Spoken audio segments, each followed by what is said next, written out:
In this video, we will be assembling the Brinly 40-inch tow-behind dethatcher model DT2-40BH-G. This assembly video also applies to Brinly tow-behind dethatcher model DT-402BH. Tools required for assembly: a 7/16 inch, a 1/2 inch, and a 3/4 inch wrench and socket. Note: this video will be following the manual and referencing the panels of your hardware skin pack included with your dethatcher. Also, for faster identification of hardware during assembly, the illustrations on page 5 are to scale. To begin, carefully remove the tray and tine sub-assembly from the carton and lay flat on a working surface with the tines pointed up. Caution: to avoid injury, take care when handling the tray and tine sub-assembly. The tine tips can be sharp and cause injury. Step 1A. Align the holes in the back of the tow bars with the extensions on the bottom of the tray, placing the bars on the same side of both tall slotted brackets and alternately on the other side of the smaller extension brackets. Add the two 5/16 inch flat washers from the skin pack section 1A to two of the 5/16 inch by 1 inch hex head bolts, and pass the bolts through the adjustable extension slots and the rear holes in the tow bars. Add two 5/16 inch nylock nuts and hand tighten only. We will adjust these later during calibration after the assembly. Then pass two 5/16 inch by 1 inch hex head bolts in the same direction through the tow bar holes and the extension supports, securing in place with two 5/16 inch nylock nuts. Step 1B. Attach the clevis using the hardware in panel 1B. Run the 1/4 inch by 1 1/4 inch carriage bolt through the openings at the other end of the tow bars. Start to add a 1/4 inch nylock nut on the end of the bolt, however, do not tighten yet.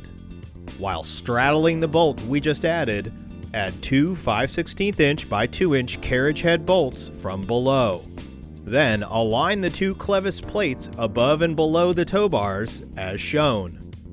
Note: these bolts will pass through the clevis plates and between the tow bars.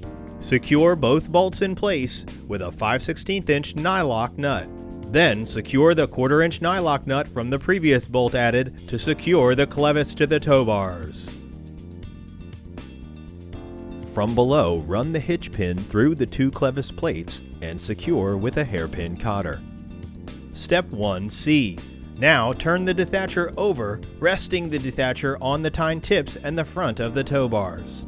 Step 2. Attach the lift lock using the hardware in panel 2A. Note: leave the assembly hardware loose for this step so that the tine height can be adjusted later.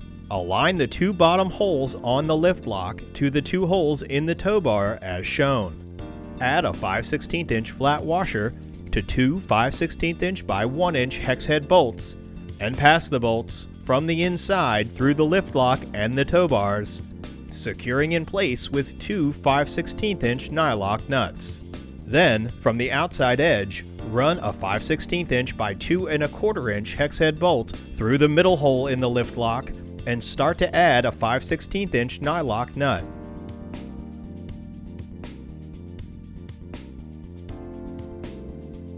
Step 3. Assemble the wheels using the hardware in panel 3A. Pre-assemble the wheels by adding a 1/2 inch flat washer to a 1/2 inch by 3 inch hex head bolt, passing it through the outside of the wheel, adding another 1/2 inch washer, and add a 1/2 inch nut to the end of the bolt. If the bolts are too tight, loosen the bolts until the wheel can spin freely. Repeat the same step for the second wheel, adding a 1/2 inch flat washer to a 3 inch bolt, passing it through the wheel, adding another washer and a 1/2 inch nut. Then, attach the pre-assembled wheels to the wheel bracket using the hardware in panel 3B. Note: for hitch heights greater than 11 inches, use the upper hole on the wheel brackets to attach the wheels. If the bolts are too tight, loosen the bolts until the wheel can spin freely. Step 4. Attach the wheel bracket to the tray using the hardware in panel 4. Pass the bolts through the extensions on the tray and the wheel brackets, securing in place with a 1/2 inch nylock nut.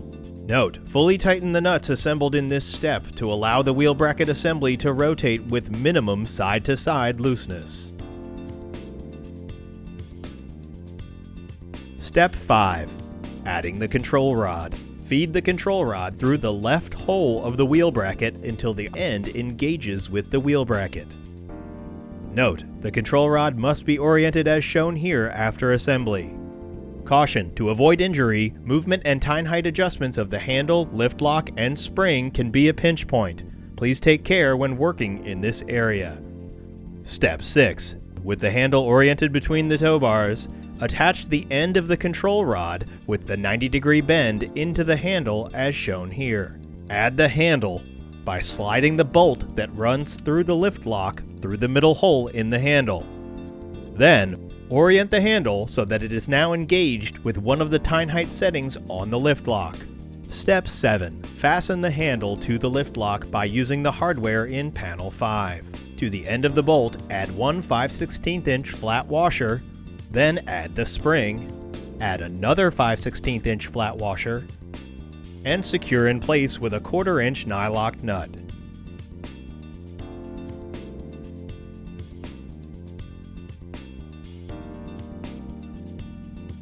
If you haven't already done so, place the vinyl grip from panel 6 onto the end of the handle. Calibration. To calibrate the tines on your Dethatcher, park your towing vehicle and hitch the Dethatcher to your vehicle. Then, place the tine tips on a 1/2" shim, and with both rows of tines touching the shim, tighten the 4 bolts that fasten the tow bars to the tray. Then, shift the lift lock along its slots to make sure the wheels rest firmly on the ground surface.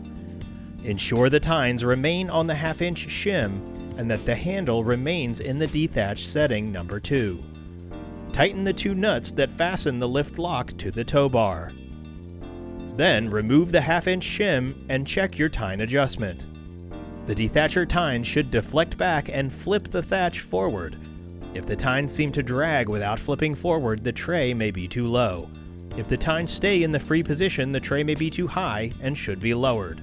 Make adjustments as necessary up or down by no more than 1/4 inch each time until proper results are achieved. Operating tips. This Dethatcher operates with hitch heights between 7 and 14 inches and has 3 positions. Position number 1 is the transport setting, which raises the tines so the Dethatcher can be towed without the tines touching the ground. Position number 2 is the dethatch setting, used for general dethatching.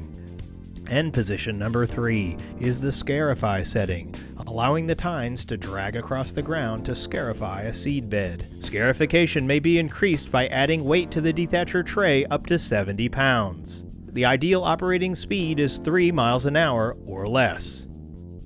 Congratulations, your Brinly Dethatcher assembly is complete. For questions, contact Brinly Customer Service at 1-877-728-8224. Brinly, since 1839.